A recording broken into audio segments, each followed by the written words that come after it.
He wakes up. The alarm goes off. The morning arrives exactly on time. And somehow, it feels unbearable. Not because something terrible happened. Not because his life is falling apart. But because he has to do it all again. The same routine. The same responsibilities. The same version of himself he no longer recognizes. Most people think depression looks like sadness. They imagine tears. Breakdowns. Visible suffering. But that's not what this story is really about. Because true depression often looks surprisingly normal. People still go to work. They still answer messages. They still smile in photographs. They still say they're fine. And that's exactly what makes it so dangerous. The person suffering the most is often the person nobody worries about.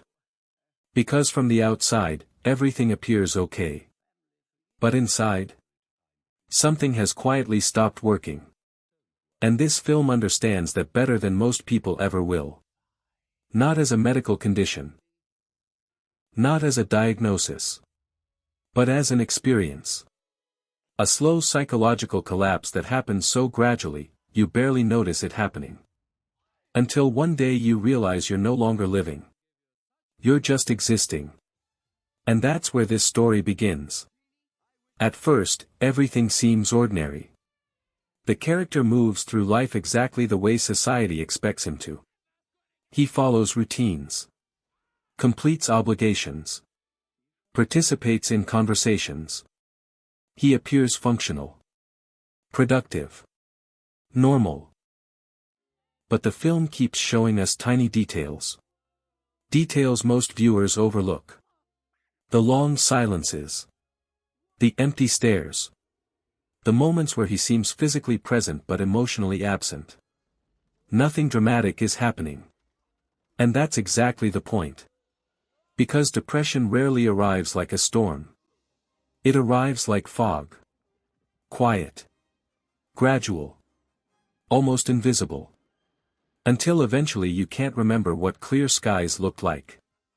Most people completely miss what these scenes are doing. They think the film is showing boredom.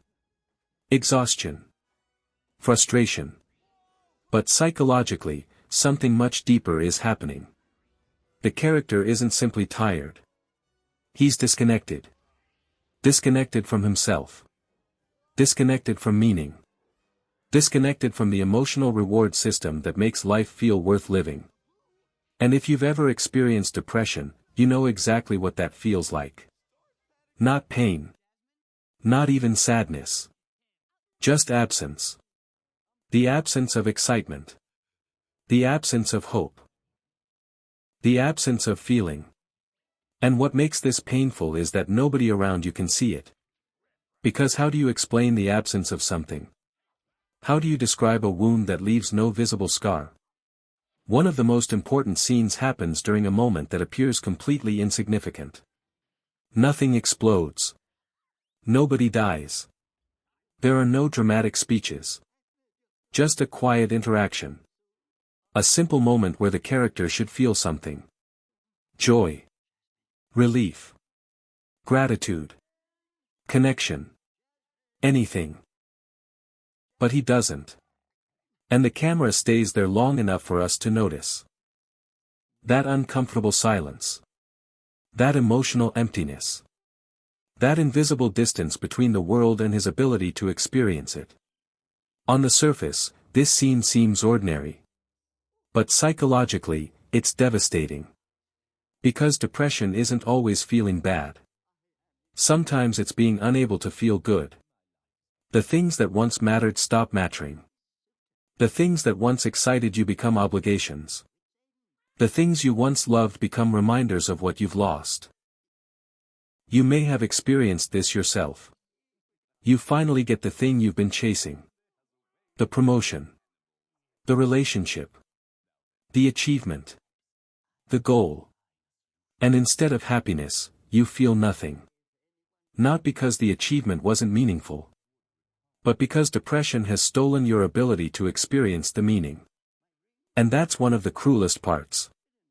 The world keeps giving you reasons to live. But your mind can no longer receive them. As the story continues, something fascinating begins to happen. The character starts withdrawing. Not dramatically. Not completely. Just enough. A little less communication. A little less effort. A little less presence. And this is where the film becomes frighteningly accurate. Because depression rarely destroys your life overnight.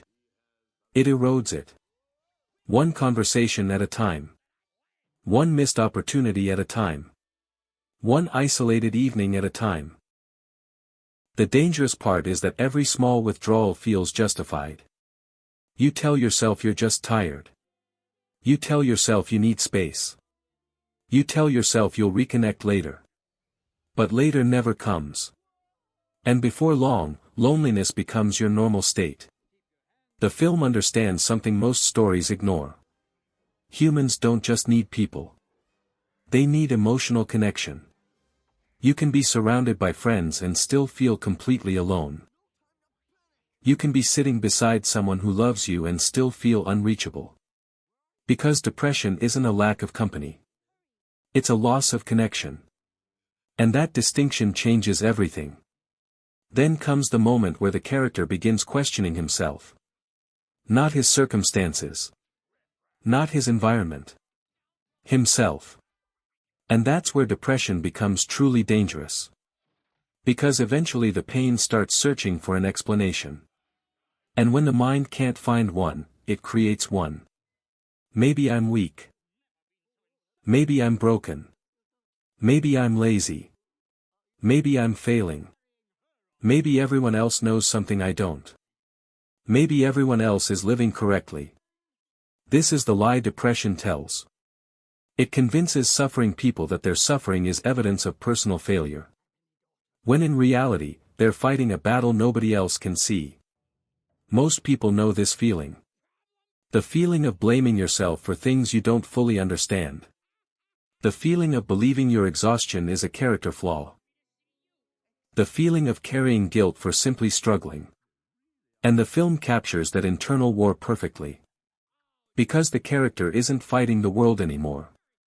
He's fighting his own reflection. And that's a battle few people win alone. But perhaps the most heartbreaking scene in the entire story happens when nothing happens at all. The character sits quietly. Alone. Lost in thought. No dialogue. No action. No explanation. Just silence. And the feeling that your existence no longer connects to anything larger than itself. In the end, the film leaves us with a realization that's both heartbreaking